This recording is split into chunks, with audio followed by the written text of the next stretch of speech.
ಕ್ರಿಸ್ತನಲ್ಲಿ ನಮಗೆ ಅತ್ಯಂತ ಪ್ರೀತಿಯ ದೇವರ ಸಭೆ ಮತ್ತೊಂದು ಆವರ್ತಿ ಶ್ರೇಷ್ಠವಾದ ಅಪಾರವಾದ ಸಮಯಕ್ಕಾಗಿ ನಾನು ತಂದೆಯಾದ ದೇವರನ್ನು ಕೊಂಡಾಡುವಂತನಾಗಿದ್ದೇನೆ. ಬನ್ನಿ, ಇವತ್ತು ನಮ್ಮ ಆತ್ಮೀಯ ಲಾಭಕ್ಕೋಸ್ಕರ ಆರಿಸಿಕೊಂಡಿರುವಂಥ ದೇವರ ವಾಕ್ಯವು ಹಳೆ ಒಡಂಬಡಿಕೆಯಿಂದ 2ನೇ ಅರಸರ ಪುಸ್ತಕ ಅದರ 4ನೇ ಅಧ್ಯಾಯದ 8ನೇ ವಚನದಿಂದ 17 ವಚನಗಳು. ಅದೇ ರೀತಿಯಲ್ಲಿ ಹೊಸ ಒಡಂಬಡಿಕೆಯಿಂದ ಮಾರ್ಕನ ಬರೆದ ಸುವಾರ್ತೆ 14ನೇ ಅಧ್ಯಾಯ ಅದರ 3ರಿಂದ 9ನೇ ವಚನಗಳು ಇವತ್ತು ನಾವು ಧ್ಯಾನ ಮಾಡಲಿಕ್ಕಿದ್ದೇವೆ. ಪ್ರಿಯರೇ, ನಾವು ಧ್ಯಾನ ಮಾಡ್ತಿರೋ ಅಂಶವು ಎಲ್ಲರಿಗೂ ಗೊತ್ತಿರೋ ರೀತಿಯಲ್ಲಿ ನಿನ್ನೆ ಧ್ಯಾನ ಮಾಡಿರೋ ಪ್ರಕಾರ ಇವತ್ತು ಸಹ ಶಿಲುಬೆಗೆ ಹಾಕಲ್ಪಡುವಂಥ ಯೇಸು ಕ್ರಿಸ್ತನ ಒಂದು ಅಂತಿಮ ಘಟ್ಟ ಎಂಬ ಅಂಶದ ಮೇಲೆ ನಾವು ಇವತ್ತು ಮಾತನಾಡ್ತಿರುವಂಥದ್ದು. ಆತನ ಅಭಿಷೇಕದ ಕುರಿತು ನಿನ್ನೆ ಆ ಒಂದು ಅಂತಿಮ ಘಟ್ಟದ ವಿಷಯದಲ್ಲಿ ಆತನ ಮರಣದ ಮುನ್ಸೂಚನೆಯನ್ನು ಆತನು ಕೊಟ್ಟಿರುವಂಥದ್ದನ್ನು ನಾವು ಧ್ಯಾನ ಮಾಡಿದ್ದೇವೆ. ಇವತ್ತು ಆತನ ಅಭಿಷೇಕ ಅದರ ಕುರಿತು ನಾವು ಧ್ಯಾನ ಮಾಡಲಿಕ್ಕಿದ್ದೇವೆ. ಪ್ರಿಯರೇ, ನೋಡ್ರಿ, ಇಲ್ಲಿ ನಾವು ಗಮನಿಸುವಾಗ ಈ ಒಂದು ಶಿಲುಬೆಗೆ ಮೊದಲು ನಡೆದಂಥ ಒಂದು ಆಧ್ಯಾತ್ಮಿಕ ಒಂದು ಕೊನೆಯ ಕ್ಷಣ ಎಂಬುದಾಗಿ ನಾವು ನೋಡಬಹುದು ಪ್ರಿಯರೇ. ಯಾಕಂದರೆ ಶಿಲುಬೆಯ ಮೊದಲು ಅದು ನೋವು ತರುವಂಥ ವಿಷಯ ಅಲ್ಲ,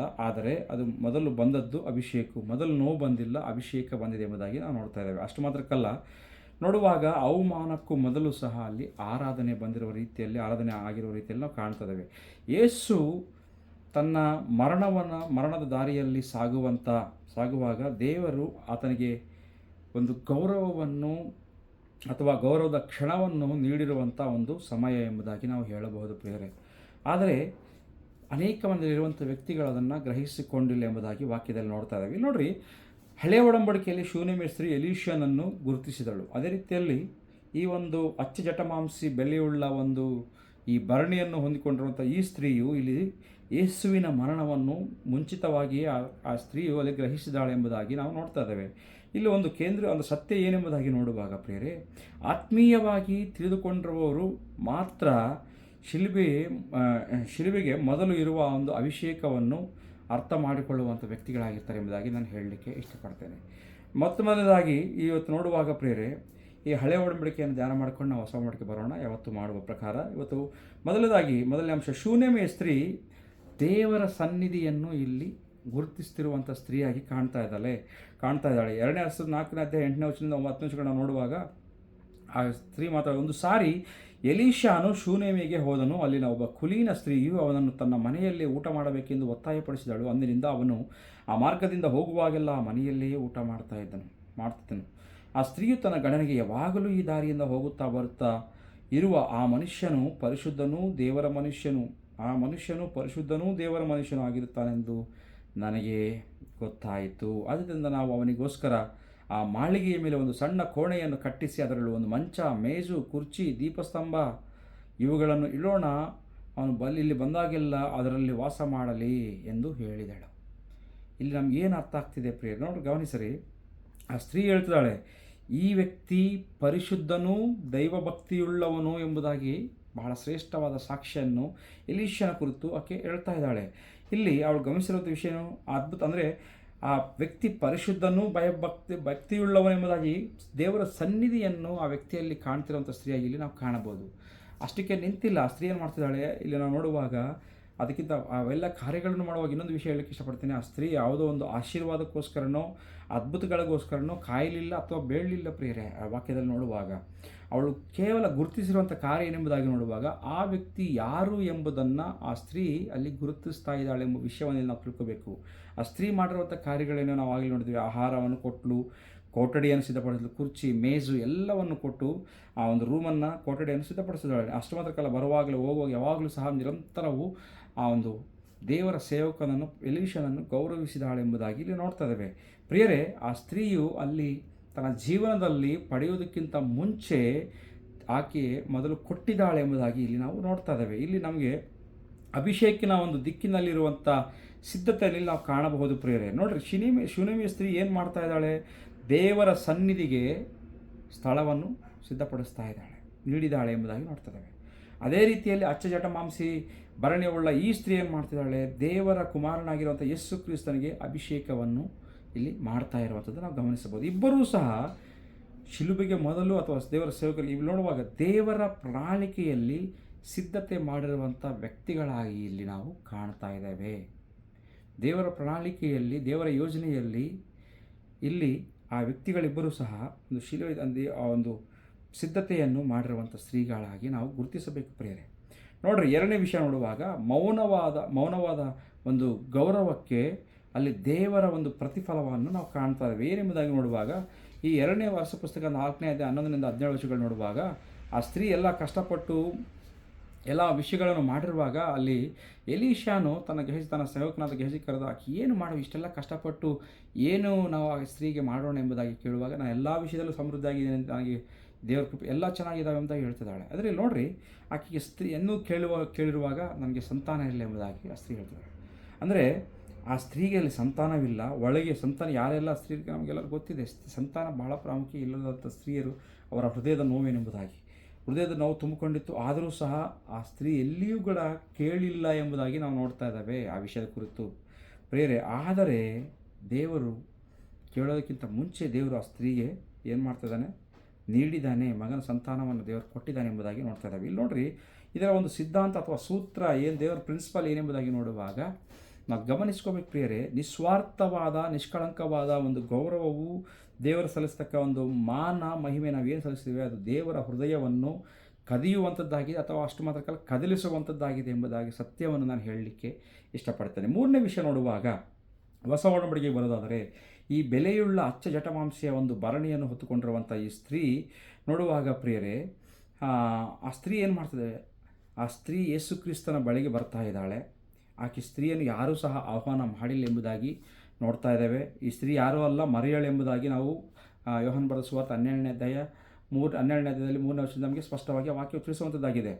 ಇಲ್ಲಿ ಸಮಾಜ ಗುರುತಿಸಲಿಲ್ಲ, ಆಕೆ ಯಾರೂ ಸಹ ಆಕೆಯನ್ನು ಆಹ್ವಾನ ಮಾಡಿಲ್ಲ. ಅಷ್ಟು ಮಾತ್ರಕ್ಕಲ್ಲ, ಆದರೂ ಸಹ ಅವಳಿಗೆ ದೇವರ ಒಂದು ಪ್ರಕಟಣೆ ಇತ್ತು ಎಂಬುದಾಗಿ ನಾವು ಆ ಸ್ತ್ರೀ ಮಾಡಿರುವಂಥ ಕೆಲಸದ ಮೇಲೆ ನಮಗೆ ಸ್ಪಷ್ಟವಾಗಿ ಅರ್ಥವಾಗ್ತಿದೆ. ಅವಳು ಏನು ಮಾಡ್ತಾ ಇದ್ದಾಳೆ, ಆ ಒಂದು ಅಚ್ಚ ಜಟಮಾಂಸೆಯ ಭರಣಿಯನ್ನು ಹೊಡೆದು ಯೇಸುವಿನ ಮೇಲೆ ಆ ಸುಗಂಧ ದ್ರವ್ಯವನ್ನು ಸುರಿಸ್ತಾ ಇದ್ದಾಳೆ ಪ್ರಿಯರೇ. ತನ್ನ ತಲೆ ಕೂದಲಿಂದ ಒರೆಸಿದಾಳೆ ಎಂಬುದಾಗಿ ಯೋಹಾನ ಬರೆದ ಸುವಾರ್ತೆಯಲ್ಲಿ ನಾವು ನೋಡ್ತಾ ಇದ್ದೇವೆ. ಇಲ್ಲಿ ಪ್ರಾಮುಖ್ಯವಾದ ಕೇಂದ್ರ ವಿಷಯ ಏನೆಂಬುದಾಗಿ ನೋಡುವಾಗ, ಶಿಲುಬೆಗೆ ಮೊದಲು ಯೇಸು ಕ್ರಿಸ್ತನ ಅಭಿಷೇಕ. ಯೇಸು ಇನ್ನೂ ಶಿಲುಬೆಗೆ ಹೋಗಲಿಲ್ಲ, ಇನ್ನೂ ಮರಣವಾಗಿಲ್ಲ. ಆದರೂ ಸಹ ಈ ಸ್ತ್ರೀ ಅದಕ್ಕಿಂತ ಮುಂಚೆಯೇ ಆತನನ್ನು ತನ್ನ ಉತ್ತರ ಕ್ರಿಯೆಗಾಗಿ, ಅಂದರೆ ಸಮಾಧಿಗೆ ಮುಂಚೆಯೇ ಅಭಿಷೇಕ ಮಾಡ್ತಾ ಇದ್ದಾಳೆ. ಅದಕ್ಕೆ ಯೇಸು ಕ್ರಿಸ್ತನು ಹೇಳ್ತಿದ್ದಾನೆ, ಅವಳು ನನ್ನ ದೇಹವನ್ನು ಸಮಾಧಿಗೆ ಮುಂಚಿತವಾಗಿ ಅಭಿಷೇಕ ಮಾಡ್ತಿದ್ದಾಳೆ, ಅಂದರೆ ನನ್ನ ಉತ್ತರ ಕ್ರಿಯೆಗಾಗಿ ಇದನ್ನು ಮಾಡ್ತಿದ್ದಾಳೆ ಎಂಬುದಾಗಿ 14ನೇ ಅಧ್ಯಾಯ 8ನೇ ವಚನದಲ್ಲಿ ನಾವು ನೋಡಬಹುದು. ಈಕೆಯು ತನ್ನ ಕೈಲಾಗುವಷ್ಟು ಮಾಡಿದ್ದಾಳೆ. ಈಕೆಯು ಮುಂದಾಗಿ ನನ್ನ ಉತ್ತರ ಕ್ರಿಯೆಗೋಸ್ಕರ ನನ್ನ ದೇಹಕ್ಕೆ ಈ ತೈಲವನ್ನು ಹಚ್ಚಿದ್ದಾಳೆ, ಉತ್ತರ ಕ್ರಿಯೆಗಾಗಿ ನನ್ನ ದೇಹಕ್ಕೆ ತೈಲವನ್ನು ಹಚ್ಚಿದ್ದಾಳೆ ಎಂಬುದಾಗಿ ಯೇಸು ಕ್ರಿಸ್ತನು ಸ್ವತಃ ಆತನು ಹೇಳ್ತಾ ಇದ್ದಾನೆ. ಪ್ರಿಯರೇ, ಒಂದು ವಿಷಯ ಇಲ್ಲಿ ಯೆಶಾಯನ ಬರೆದ 53ನೇ ಅಧ್ಯಾಯದಲ್ಲಿ ನೋಡುವಾಗ ಒಂದು ನಮ್ಮ ಏನಂತಾರಲ್ಲ, ಒಂದು ದೃಷ್ಟಿಕೋನವನ್ನು ಒಂದು ವೇಳೆ ಪೂರ್ವಭಾವಿ ದೃಷ್ಟಿಕೋನ ನಾವು ಇಡುವುದಾದರೆ, ಇಲ್ಲಿ ಆತನ ವಾಕ್ಯ ಏನು ಹೇಳ್ತಿದ್ದಾನೆ, ಆತನು ತಿರಸ್ಕರಿಸಲ್ಪಟ್ಟಿರುವಂಥ ವ್ಯಕ್ತಿಯಾಗಿ ಇಲ್ಲಿ ನಾವು ಕಾಣ್ತಾ ಇದ್ದಾನೆ, ನೋವನ್ನು ಅನುಭವಿಸುವಂಥ ಮನುಷ್ಯನಾಗಿ ನಾವು ಕಾಣ್ತಾ ಇದ್ದಾನೆ. ಅಷ್ಟು ಮಾತ್ರಗಳಲ್ಲ, ನಮ್ಮ ಅಪರಾಧಿಗಳಿಗೋಸ್ಕರ ಕುಗ್ಗಿಸಲ್ಪಟ್ಟನು, ಜಜ್ಜಲ್ಪಟ್ಟನು ಎಂಬುದಾಗಿ ವಾಕ್ಯವು ಅಲ್ಲಿ 53ನೇ ಅಧ್ಯಾಯದಲ್ಲಿ ನೋಡ್ತಾ ಇದ್ದೇವೆ. ಆದರೆ ಈ ಅಭಿಷೇಕವು ಏನನ್ನು ಸೂಚಿಸುವಂಥದ್ದಾಗಿದೆ ಪ್ರಿಯರಲ್ಲಿ, ಮುಂದೆ ಬರಲಿರುವಂಥ ಈ ಒಂದು ಜಜ್ಜಲ್ಪಡುವಿಕೆ ಅಥವಾ ತಿರಸ್ಕಾರವು ಅಥವಾ ನೋವು, ಎಲ್ಲದಕ್ಕಿಂತ ನೋವಿನ ಶರೀರವನ್ನು ಮುಂಚೆಯೇ ಗೌರವದಿಂದ ಸಿದ್ಧಪಡಿಸುವಂಥದ್ದು ಎಂಬುದಾಗಿ ಇಲ್ಲಿ ನಮಗೆ ಸ್ಪಷ್ಟವಾಗಿ ಕಾಣ್ತಾ ಇದೆ. ಅಭಿಷೇಕ ಅಂದರೆ ಅದು ಒಂದು ಬಲಿಯಾಗಲಿಕ್ಕಂಥ ದೇಹದ ಒಂದು ಪರಿಶುದ್ಧ ಅಥವಾ ಪವಿತ್ರ ಸಿದ್ಧತೆ ಎಂಬುದಾಗಿ ನಾನು ಹೇಳಲಿಕ್ಕೆ ಇಷ್ಟಪಡ್ತೇನೆ ಪ್ರಿಯರೇ.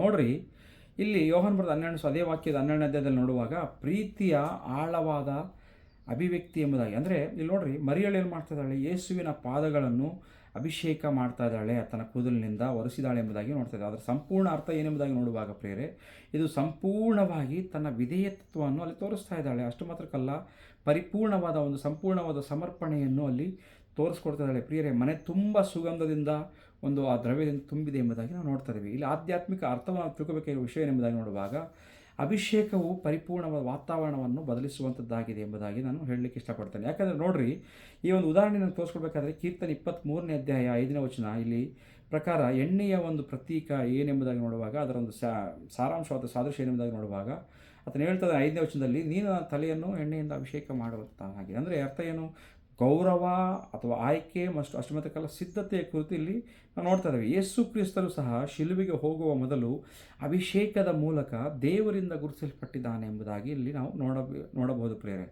ಅದೇ ರೀತಿಯಲ್ಲಿ ನಾವು ಮುಂದಕ್ಕೆ 5ನೇ ವಿಷಯಕ್ಕೆ ನಾವು ಹೋಗುವಾಗ, ಒಡೆಯಲಾಗದೆ, ಆದರೆ ಹೊಡೆತವಿಲ್ಲದೆ ಅಭಿಷೇಕವದು ಹೊರಗಡೆ ಬರುವಂಥದ್ದು ಅಲ್ಲ ಎಂಬ ವಿಷಯವನ್ನು ನಾವು ತಿಳ್ಕೋಬೇಕು. ಯಾಕಂದರೆ ಆ ಸ್ತ್ರೀ ಏನು ಮಾಡ್ತಿದ್ದಾಳೆ, ಆ ಭರಣಿಯ ಸೀಸೆಯನ್ನು ಅಂದರೆ ಒಡೆದಾಕ್ತಿದ್ದಾಳೆ. ಒಡೆದ ನಂತರ ಒಡೆಯೋದು, ಯಾಕಂದರೆ ಒಡೆಯದೆ ಅದು ಸುಗಂಧವು ಹೊರಗಡೆ ಚಿಮ್ಮುವಂಥದ್ದಲ್ಲ, ಹೊರಗಡೆ ಬರುವಂಥದ್ದು ಅಲ್ಲ ಎಂಬ ಸತ್ಯ ನಮಗೆಲ್ಲರಿಗೂ ಗೊತ್ತಿದೆ ಪ್ರಿಯರೇ. ಇಲ್ಲಿ ಕ್ರಿಯೆಯ ಸತ್ಯ ನೋಡ್ರಿ, ಯೇಸುವಿನ ದೇಹ ಒಡೆಯಬೇಕಾಗಿತ್ತು, ಯೇಸುವಿನ ದೇಹ ಅದು ಮುರಿಯಲ್ಪಡಬೇಕಾಗಿತ್ತು ಪ್ರಿಯರೇ. ಯೇಸುವಿನ ದೇಹ ಜಜ್ಜಲ್ಪಡಬೇಕಾಗಿತ್ತು, ಯಾಕಂದರೆ ಆತನ ಒಡೆಯಲ್ಪಡಬೇಕಾಗಿತ್ತು, ಆತನ ರಕ್ತವು ಸುರಿಯಬೇಕಾಗಿತ್ತು, ಆ ರಕ್ತದ ಮುಖಾಂತರ ಅಲ್ಲಿ ರಕ್ಷಣೆ ಹೊರಬರಬೇಕಾಗಿತ್ತು. ಅಂದರೆ ಏನು ಅರ್ಥ ಮಾಡ್ಕೋಬೇಕು ಇಲ್ಲಿ, ಈ ಒಂದು ಅಚ್ಚಜಟಮಾಂಸಿ ಬೆಳೆಯುಳ್ಳ ಈ ಒಂದು ಭರಣಿ ಯೇಸು ಕ್ರಿಸ್ತನ ಶರೀರಕ್ಕೆ ಅಥವಾ ಯೇಸು ಕ್ರಿಸ್ತನಿಗೆ ಅದು ಸಾದೃಶ್ಯವಾಗಿಲ್ಲ ಕಾಣಬಹುದು. ಈ ಒಂದು ಸುಗಂಧ ತೈಲ ಅಥವಾ ಸುಗಂಧ ವಾಸನೆ ಇದು ನಮ್ಮ ರಕ್ಷಣೆ ಮತ್ತು ಆತನ ಕೃಪೆಗೆ ಅದು ಒಂದು ಸಾದೃಶ್ಯವಾಗಿ ಇಲ್ಲಿ ಕಾಣ್ತಾ ಇದೆ ಪ್ರೇರಿ. ಸತ್ಯವನ್ನು ಗ್ರಹಿಸ್ಕೋಬೇಕೆಂಬುದಾಗಿ ನಾನು ಹೇಳಲಿಕ್ಕೆ ಇಷ್ಟಪಡ್ತೇನೆ. ನೋಡ್ರಿ, ಅತ್ಯಂತ ಬೆಲೆಯುಳ್ಳ ಆರಾಧನೆ ಅಥವಾ ದುಬಾರಿ ಅಂದರೆ ಶಿಲುಬೆಗೆ ಇದು ಏದಕ್ಕೆ ಸಮಾನ ಅಂದರೆ ಶಿಲುಬೆಗೆ ಮುಂಚಿನ ಒಂದು ಉತ್ತರ ಕ್ರಿಯೆಗೆ ಅದು ಪ್ರತಿಕ್ರಿಯೆಯಾಗಿ ನಾವು ನೋಡ್ತಾ ಇದ್ದೇವೆ. ಈ ಸುಗಂಧ ದ್ರವ್ಯ ನೋಡುವಾಗ ಒಂದು ವರ್ಷದ ಸಂಬಳದಷ್ಟು ಬೆಲೆಯುಳ್ಳದ್ದೆಂಬುದಾಗಿ ನಾವು ವಾಕ್ಯದ 300 ದೇನಾರುಗಳೆಂಬುದಾಗಿ ದೇವರ ವಾಕ್ಯ ಹೇಳ್ತಾ ಇದೆ ಪ್ರಿಯರೇ. ಅವಳು ಕೊಟ್ಟದ್ದು ಏನು ಅಲ್ಲಿ ನೋಡ್ತದೆ ಎಂಬುದಾಗಿ ನೋಡುವಾಗ ತನಗಿರುವಂಥ ಸಂಪತ್ತನ್ನು, ಒಂದು ವರ್ಷದ ಸಂಪತ್ತನ್ನು ಕೊಟ್ಟಿದ್ದಾಳೆ. ಅಂದರೆ ಒಂದು ವರ್ಷದ ತನ್ನ ಭವಿಷ್ಯತ್ತಿನಲ್ಲಿ ಕೊಟ್ಟುಬಿಟ್ಟಿದ್ದಾಳೆ. ಒಂದು ವರ್ಷ ತನಗಿರುವಂಥ ಭದ್ರತೆಯನ್ನು ಸಹ ಅಲ್ಲಿ ಕೊಟ್ಟುಬಿಟ್ಟಿದ್ದಾಳೆ. ಸಂಪತ್ತು, ಭವಿಷ್ಯತ್ತು, ಭದ್ರತೆ ಎಲ್ಲವನ್ನು ಸಹ ತನಗಿರುವುದೆಲ್ಲವನ್ನು ಅದು ಕೊಟ್ಟಿದ್ದಾಳೆ ಎಂಬ ಸತ್ಯವನ್ನು ನಾವು ಗ್ರಹಿಸ್ಕೋಬೋದು ಪ್ರಿಯರೇ. ಇಲ್ಲಿ ಏನು ಗಮನಿಸಬೇಕಂದ್ರೆ ಅಭಿಷೇಕವು ಅದು ಏನಕ್ಕೆ ಸಾದೃಶ್ಯವಾಗಿದೆ ಎಂಬುದಾಗಿ ನೋಡುವಾಗ ತ್ಯಾಗದ ಶಿಖರವಾಗಿ ಇಲ್ಲಿ ಕಾಣ್ತಾ ಇದೆ ಪ್ರಿಯರೇ. ನಾವು ಗಮನಿಸಿ ಮುಂದಕ್ಕೆ ಹೋಗೋದಾದರೆ 9ನೇ ವಿಷಯ ನೋಡುವಾಗ ನಿಜವಾದ ಅಭಿಷೇಕಕ್ಕೆ ಖಂಡಿತವಾಗಿ ಎಲ್ಲ ಕಡೆಯೂ ಸಹ ಅದು ವಿರೋಧವು ಬರುವಂಥದ್ದಾಗಿದೆ. ಏನು ಹೇಳ್ತಿದ್ದಾರೆ, ಇದು ಎಷ್ಟು ವ್ಯರ್ಥ ಮಾಡುವುದು ಯಾಕೆ ಎಂಬುದಾಗಿ ಅಲ್ಲಿ ಇಸ್ಕರಿಯೋತ ಯೂದನು ಎಂಬುದಾಗಿ ಅಥವಾ ಅನೇಕರು ಕೆಲವರಲ್ಲಿ ಹೇಳ್ತಿದ್ದಾರೆ ಎಂಬುದಾಗಿ ದೇವರ ವಾಕ್ಯ ಹೇಳ್ತಿದ್ದಾರೆ ಪ್ರಿಯರೇ. ದೇಹ ಭೌತಿಕವಾಗಿ ಆಲೋಚನೆ ಮಾಡುವಂಥ ವ್ಯಕ್ತಿಗಳು ಅದು ವ್ಯರ್ಥವೆಂಬುದಾಗಿ ನೋಡುವಂಥ ವ್ಯಕ್ತಿಗಳಾಗಿರ್ತಾರೆ. ಆದರೆ ಆತ್ಮೀಯರು ಅದನ್ನೇನು ಮಾಡ್ತಾರೆ, ದೇವರ ಆರಾಧನೆಗೆ ಸರಿಪಡಿಸುವಂಥ ಕಾರ್ಯವೆಂಬುದಾಗಿ ಆಲೋಚನೆ ಮಾಡುವಂಥ ಅಥವಾ ನೋಡುವಂಥ ವ್ಯಕ್ತಿಗಳಾಗಿ ನಾವು ಕಾಣಬಹುದು. 10ನೇ ವಿಷಯಕ್ಕೆ ನಾವು ಹೋಗುವಾಗ ಯೇಸು ಕ್ರಿಸ್ತನ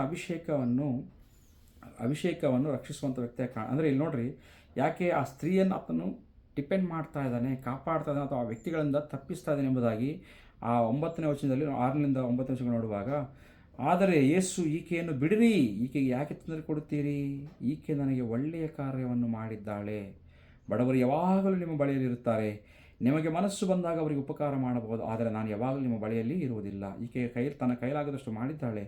ಈಕೆಯು ಮುಂದಾಗಿ ನನ್ನ ಉತ್ತರ ಕ್ರಿಯೆಗೋಸ್ಕರ ನನ್ನ ದೇಹಕ್ಕೆ ತೈಲವನ್ನು ಹಚ್ಚಿದ್ದಾಳೆ. ಸುವಾರ್ತೆಯು ಸರ್ವಲೋಕದಲ್ಲಿ ಎಲ್ಲೆಲ್ಲಿ ಸರಳಾಗುವುದರಲ್ಲಿ ಈಕೆ ಮಾಡಿದ್ದನ್ನು ಸಹ ಈಕೆಯ ನೆನಪಿಗಾಗಿ ಹೇಳುವರಿಂದ ನಿಮಗೆ ಸತ್ಯವಾಗಿ ಹೇಳುತ್ತೇನೆ ಎಂದನು. ನೋಡುವಾಗ ಪ್ರಿಯರೇ ನೋಡ್ರಿ, ಅವಳನ್ನು ಬಿಡ್ರಿ ಎಂಬುದಾಗಿ ಹೇಳ್ತಾ ಇದ್ದಾನೆ, ಅಷ್ಟು ಅಂದರೆ ತಪ್ಪಿಸ್ತಾ ಇದ್ದಾನೆ.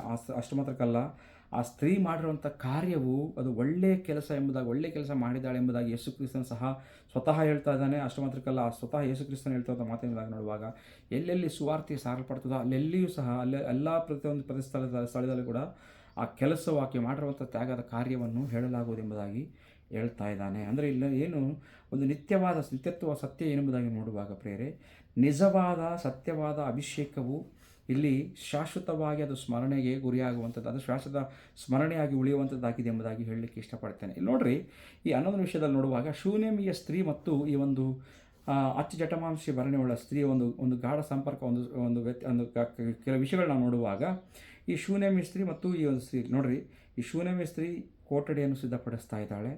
ಈ ಒಂದು ಅಚ್ಚಜಟಮಾಂಸ ಬೆಳೆಯುಳ್ಳ ಭರಣಿಯುಳ್ಳ ಈ ಮರಿಯಳ ಎಂಬ ಸ್ತ್ರೀಯನ್ನು ನೋಡುವಾಗ ಆ ಒಂದು ಭರಣಿಯನ್ನು ಹೊಡೆದಾಕ್ತಾ ಇದ್ದಾಳೆ. ಈ ಶೂನೇಮಿ ಸ್ತ್ರೀಗಳು ತನ್ನ ಸನ್ನಿಧಿಗೆ ಸ್ಥಳವನ್ನು ನೀಡಿದಂಥ ವ್ಯಕ್ತಿಯಾಗಿ ಕಾಣ್ತಾ ಇದ್ದೇವೆ. ಅಷ್ಟು ಮಾತ್ರಕ್ಕಲ್ಲ, ಈ ಒಂದು ಹೊಸ ಒಡಂಬಡಿಕೆ ಸ್ತ್ರೀಯನ್ನು ನೋಡುವಾಗ ದೇಹಕ್ಕೆ ಅಭಿಷೇಕವನ್ನು ಉತ್ತರ ಕ್ರಿಯೆಯನ್ನು ಮಾಡ್ತಾ ಇದ್ದಾಳೆ ಎಂಬುದಾಗಿ ನೋಡ್ತಾ ಇದ್ದಾವೆ. ಅದೇ ರೀತಿಯಲ್ಲಿ ಶೂನೇಮಿ ಸ್ತ್ರೀ ಮೌನವಾದ ಸೇವೆಯನ್ನು ಸಲ್ಲಿಸ್ತಾ ಇದ್ದಾಳೆ. ಇಲ್ಲಿ ಈ ಒಂದು ಹೊಸ ಒಡಂಬಡಿಕೆ ಸ್ತ್ರೀ ನೋಡುವಾಗ ಉತ್ಸಾಹದ ಆರಾಧನೆಯನ್ನು ಕ್ರಿಸ್ತನಿಗೆ ಸಲ್ಲಿಸಿರುವಂಥ ವ್ಯಕ್ತಿಯಾಗಿ ಕಾಣ್ತಾ ಇದ್ದಾಳೆ. ಅದಕ್ಕೆ ಪ್ರತಿಫಲವಾಗಿ ಶೂನೇಮಿ ಸ್ತ್ರೀ ಮಗನನ್ನು ಪಡೆದುಕೊಂಡಿದ್ದಾಳೆ, ಸಂತಾನವನ್ನು ಪಡೆದುಕೊಂಡಿದ್ದಾಳೆ ಎಂಬುದಾಗಿ ನೋಡ್ತಾ ಇದ್ದೇವೆ.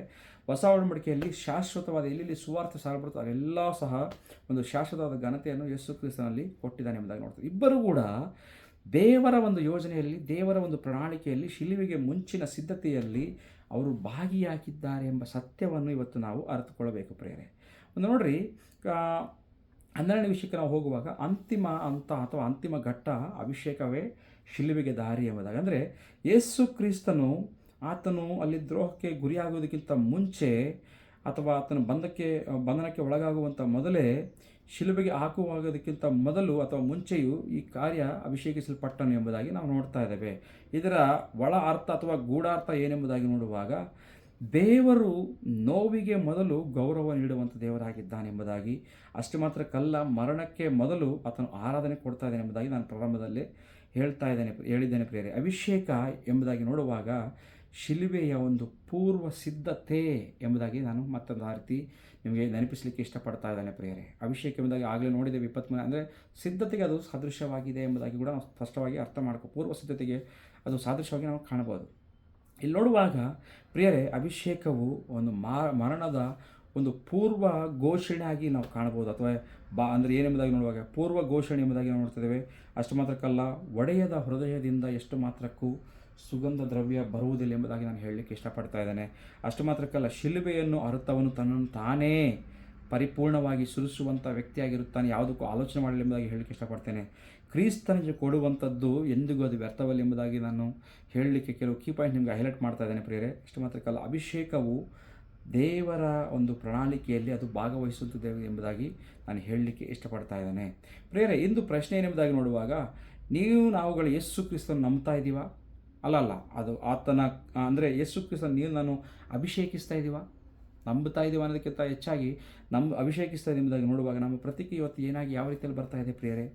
ನಮ್ಮ ಅಹಂಕಾರ, ಗರ್ವ ಅದು ಒಡೆಯಬೇಕು. ಅಷ್ಟು ಮಾತ್ರಕ್ಕಲ್ಲ, ನಮ್ಮ ಹೃದಯವನ್ನು ಸುರಿಸಿ ನಮ್ಮ ಜೀವನವನ್ನು ಪರಿಪೂರ್ಣವಾಗಿ ಅರ್ಪಿಸಿ ನಾವು ಹೇಳುವುದಾದರೆ, ಪ್ರಭುವೇ, ಶಿಲುಬೆ ನನ್ನನ್ನು ಒತ್ತಾಯಿಸುವುದಕ್ಕಿಂತ ಮುಂಚೆಯೇ ನಾನು ಸ್ವಯಂ ಪ್ರೇರಿತವಾಗಿ ನನ್ನನ್ನೇ ನಿನಗೆ ಅರ್ಪಿಸ್ತೇನೆ ಎಂಬುದಾಗಿ ನಾವು ಹೇಳುವುದಾದರೆ ಪ್ರಿಯರೇ, ನಿಜವಾಗಲೂ ಇವತ್ತು ಒಂದು ಶೂನ್ಯಮೆಯ ಸ್ತ್ರೀಯ ರೀತಿಯ ಅಥವಾ ಕ್ಷಮಿಸಿ ಅದೇ ರೀತಿಯಲ್ಲಿ ಒಂದು ಅಚ್ಚಟಮಾಂಸಿ ಬೆಳ್ಳುಳ್ಳ ಸ್ತ್ರೀಯ ಒಂದು ಜೀವನ ರೀತಿಯಲ್ಲಿ ನಮ್ಮ ಜೀವನ ಸಹ ಇರುವಂಥದ್ದಾಗಿದೆ. ಗಮನಿಸರಿ ಇಲ್ಲಿ ಪ್ರಿಯರೇ, ನಿಜವಾಗಲೂ ಯಾರೆಲ್ಲ ಈ ರೀತಿಯಾಗಿ ದೇವರ ಸೇವೆಗೆ ನಿಸ್ವಾರ್ಥವಾಗಿ ದೇವರ ಸನ್ನಿಧಿಗೆ ದೇವರ ಸೇವಕರಿಗೆ ಗೌರವ ಕೊಟ್ಟಿದ್ದ ಅಥವಾ ಪರಿಸ್ಥಿತಿಗಳ ಶೂನ್ಯಮೆಯ ರೀತಿಯಲ್ಲಿ ಒಂದು ವೇಳೆ ಬಂಜಿತನವನ್ನು ಹೊಂದಿಕೊಂಡಿರುವಂಥ ದೇವರ ವಾಕ್ಯವತ್ತು ಹೇಳ್ತಾ ಇದೆ ಪ್ರಿಯರೇ. ನಾನು ಹೇಳ್ತಂಥದ್ದು ಯೇಸು ಕ್ರಿಸ್ತನ ವಾಕ್ಯವತ್ತು ನಮಗೆ ಹೇಳ್ತಾ, ದೇವರ ಮಾತನ್ನ ಹೇಳ್ತಾ ಅಂತಂದರೆ, ಪ್ರತಿಯೊಂದು ಮುಚ್ಚಲ್ಪಟ್ಟಿರುವಂಥ ಗರ್ಭದ ದ್ವಾರ ಇವತ್ತು ತೆರೆದುಕೊಳ್ಳಿದೆ. ದೇವರಿಗೆ ಆ ಕಾರ್ಯವನ್ನು ಮಾಡಲಿ, ಆಮೇನ್. ಅಷ್ಟು ಮಾತ್ರಕ್ಕಲ್ಲ, ಪ್ರತಿಯೊಂದು ಮೌನದ ನೋವು ಯಾರೆಲ್ಲ ಈ ಕಷ್ಟದ ಹಾದಿಗಳ ಮುಖಾಂತರ ಹೋಗ್ತಿದ್ದಾರೋ ಇವತ್ತು ಅದರ ಉತ್ತರ ಸಮಾಧಾನವನ್ನು ಪಡೆದುಕೊಳ್ಳಿ ಎಂಬುದಾಗಿ ನಾನು ಹೇಳ್ತಾ ಇದ್ದಾನೆ. ಅಷ್ಟು ಮಾತ್ರಕ್ಕಲ್ಲ ಪ್ರಿಯರೇ, ನಮ್ಮ ಅಭಿಷೇಕವು ದೇವರ ಮುಂದೆ ಅದು ಸ್ಮರಣೆಯಾಗುವಂಥದ್ದಾಗಿದೆ ಎಂಬುದಾಗಿ ನಾನು ಹೇಳಕ್ಕೆ ಇಷ್ಟಪಡ್ತೇನೆ. ಒಡೆಯುವಂಥ ಕೃಪೆ ಅಂದರೆ ಸುರಿಯುವಂಥ ಕೃಪೆ ನಮ್ಮ ಮೇಲೆ ಇರುವಂಥದ್ದಾಗಿದೆ ಎಂಬುದಾಗಿ ನಾನು ಹೇಳಲಿಕ್ಕೆ ಇಷ್ಟಪಡ್ತೇನೆ ಪ್ರಿಯರೇ. ಶೂನೇಮಿಯ ಸ್ತ್ರೀಯಳು ತನ್ನ ಸ್ಥಳವನ್ನು ಸಿದ್ಧಪಡಿಸಿದ್ದಾಳೆ. ಈ ಒಂದು ಅಚ್ಚಜಟಮಾಂಸವುಳ್ಳ ಭರಣಿಯುಳ್ಳ ಸ್ತ್ರೀ ಅದನ್ನು ಹೊಡೆದಾಕಿ ಎಲ್ಲವನ್ನು ಅಲ್ಲಿ ಕಾರ್ಯವನ್ನು ಮಾಡಿದ್ದಾಳೆ. ಈಗ ಇವತ್ತು ನಾವು ಗಮನಿಸುವಾಗ ನೀವುಗಳು ನಮ್ಮ ಹೃದಯವನ್ನು ಇವತ್ತು ಸಿದ್ಧಪಡಿಸಿದ್ದೇವಾ ನಿಜವಾಗಲೂ ಯೇಸು ಕ್ರಿಸ್ತನಿಗೋಸ್ಕರ? ನಾನುಗಳು ನಮ್ಮ ಜೀವನವನ್ನು ಒಡಿಲಿಕ್ಕೆ ಸಿದ್ಧವಾಗಿದ್ದೀವಾ ಪ್ರಿಯರೇ? ನಮ್ಮ ಹೃದಯವನ್ನು ಆತನ ಮುಂದೆ ಚೆಲ್ಲಲಿಕ್ಕೆ ಸಿದ್ಧವಾಗಿದೆಯಾ? ಏಕೆಂದರೆ ಶಿಲುಬೆಗೆ ಹಾಕಲ್ಪಟ್ಟ ಯೇಸು ಕ್ರಿಸ್ತನು ಇವತ್ತಿಗೂ ಸಹ ನಮ್ಮ ಅಭಿಷೇಕವನ್ನು ಹುಡುಕುವಂಥ ದೇವರಾಗಿದ್ದಾನೆ. ನಮ್ಮ ಜೀವನಗಳ ಮುಖಾಂತರ ಆತನು ಅಭಿಷೇಕ ಪಡೆದುಕೊಳ್ಳಬೇಕೆಂಬುದಾಗಿ ಆಸೆ ಪಡುವಂಥ ದೇವರಾಗಿದ್ದಾನೆ. ಯಾವ ರೀತಿಯಲ್ಲಿ ಇವತ್ತು ನಮ್ಮ ಜೀವನವಿದೆ ಪ್ರಿಯರೇ? ಅಂತಿಮ ಘಟ್ಟದಲ್ಲಿ ಯೇಸು ಕ್ರಿಸ್ತನ ಶಿಲುಬೆಗೆ ಮುಂಚೆ ಹೋಗುವಾಗ, ಕಾರ್ಯವನ್ನು ನೋಡುವಾಗ, ಆ ನೋವನ್ನು ಅನುಭವಿಸೋದಕ್ಕಿಂತ ಮುಂಚೆ ಆ ಶಿಲುಬೆಯ ಜಜ್ಜಲ್ಪಡುವಂಥ ನೋವುಳ್ಳ ಕಾರ್ಯವು ಎಲ್ಲ ಕಾರ್ಯಗಳು ಜರುಗೋದಕ್ಕಿಂತ ಮುಂಚೆ ಯೇಸು ಕ್ರಿಸ್ತನನ್ನು ತಂದೆಯಾದ ದೇವರು ಆತನು ಆರಾಧನೆ ಮುಖಾಂತರ, ಅಭಿಷೇಕದ ಮುಖಾಂತರ ತನಗೆ ಕೊಡಬೇಕಾಗಿರುವಂಥ ಗೌರವವನ್ನು ಸಲ್ಲಿಸ್ತಾ ಇದ್ದಾನೆ. ಇದು ಗ್ರಹಿಸ್ಕೋಬೇಕು ನಮ್ಮ ಜೀವನದಲ್ಲಿ. ಅಷ್ಟು ಮಾತ್ರಕ್ಕಲ್ಲ, ಇವತ್ತು ನಿಜವಾಗಲೂ ಶೂನೇಮಿಯ ಸ್ತ್ರೀಯ ರೀತಿಯಲ್ಲಿ ಆ ಒಂದು ಅಚ್ಚಜಟಮಾಂಸ ಸ್ತ್ರೀಯ ರೀತಿಯಲ್ಲಿ ನಮಗಿರುವುದರಲ್ಲಿ ದೇವರಿಗೆ ಯಥಾರ್ಥವಾಗಿ ನಿಷ್ಕಳಂಕವಾಗಿ ನಾವು ಕೊಡೋದಕ್ಕೆ ಮುಂದೆ ಬಂದರೆ, ನಮ್ಮ ಹೃದಯವನ್ನು ಚೆಲ್ಲಿ ನಮ್ಮ ಒಂದು ಪರಿಸ್ಥಿತಿ ಅದನ್ನು ಮುಂದೆ ಇಟ್ಟರೆ, ನಮ್ಮ ಜೀವನದ ಮುಖಾಂತರ ಯೇಸು ಕ್ರಿಸ್ತನು ಆ ಸುಗಂಧವನ್ನು ಅಂದರೆ ಆತನು ಮಹಿಮೆ ಹೊಂದಲಿಕ್ಕಿದ್ದಾನೆ, ಆತನ ಅಭಿಷೇಕವನ್ನು ಪಡೆದುಕೊಳ್ಳಬೇಕೆಂಬ ಆಶೆ ಪಡುವಂಥ ದೇವರಾಗಿದ್ದಾನೆ. ಅಷ್ಟು ಮಾತ್ರಕ್ಕಲ್ಲ, ನಮ್ಮ ಜೀವನದ ಮುಖಾಂತರ ಅನೇಕರನ್ನು ತನ್ನ ಕಡೆಗೆ ಆಕರ್ಷಣೆ ಮಾಡಿಕೊಳ್ಳಬೇಕೆಂಬುದಾಗಿ ಆಶೆಯಲ್ಲಿ ಇವತ್ತು ಎದುರು ನೋಡುವಂಥ ದೇವರಾಗಿದ್ದಾನೆ. ಎಲ್ಲವನ್ನು ನನಗೋಸ್ಕರ ಕರ್ತನಾದಂಥ ಯೇಸು ಕ್ರಿಸ್ತನು ಆ ಶಿಲುಬೆಯಲ್ಲಿ ಮಾಡಿ ಮುಗಿಸಿದ್ದಾನೆ ಪ್ರಿಯರೇ. ಇವತ್ತು ನಮ್ಮ ಹೃದಯ ಯಾವ ರೀತಿಯಲ್ಲಿದೆ? ನಾವು ನಮ್ಮ ನಿಜವಾಗಲೂ ಆ ಶಿಲುಬೆ ಕಡೆಗೆ ನಮ್ಮ ಹೃದಯವನ್ನು ತಂದು ಚೆಲ್ಲುವ ವ್ಯಕ್ತಿಗಳಾಗಿರುವುದಾದರೆ ಅಭಿಷೇಕವನ್ನು ಸ್ವೀಕಾರ ಮಾಡಿ, ಯಾವ ರೀತಿಯಲ್ಲಿ ಶೂನ್ಯ ಸ್ತ್ರೀಗಳನ್ನು ದೇವರ ಆಶೀರ್ವಾದ ಮಾಡಿದಾನೋ, ಯಾವ ರೀತಿಯಲ್ಲಿ ಈ ಒಂದು ಹೊಸ ಒಡಂಬಡಿಕೆಯಂಥ ಅಚ್ಚ ಜಟಮಾಂಸಿಯುಳ್ಳ ಸ್ತ್ರೀ ಮರಿಯಳನ್ನು ದೇವರು ಅಭಿಷೇಕಿಸಿ, ಅಂದರೆ ಆ ಸ್ತ್ರೀಯನ್ನು ಎಲ್ಲೆಲ್ಲಿ ಸುವಾರ್ತೆ ಸಾರಪಡ್ತಾರೆ ಎಲ್ಲ ಕಡೆ ಆತನ ನಾಮವು ಶಾಶ್ವತವಾಗಿರುತ್ತೆ ಎಂಬುದಾಗಿ ಹೇಳಿ ಆಶೀರ್ವಾದ ಮಾಡಿದಾನೋ, ಅದೇ ರೀತಿಯಲ್ಲಿ ಇವತ್ತು ನಮ್ಮನ್ನು ಸಹ ಆತನ ಅಭಿಷೇಕ ಮಾಡಿ ಆಶೀರ್ವಾದ ಮಾಡಬೇಕೆಂಬುದಾಗಿ ಆಶೆ ಪಡ್ತಾ ಇದ್ದಾನೆ. ಹಾಗಾದರೆ ಇವತ್ತು ಬರುವಂಥ ವ್ಯಕ್ತಿಗಳಾಗಿರೋಣ. ದೇವರು ನಮ್ಮನ್ನು ಆಶೀರ್ವಾದ ಮಾಡಲಿ.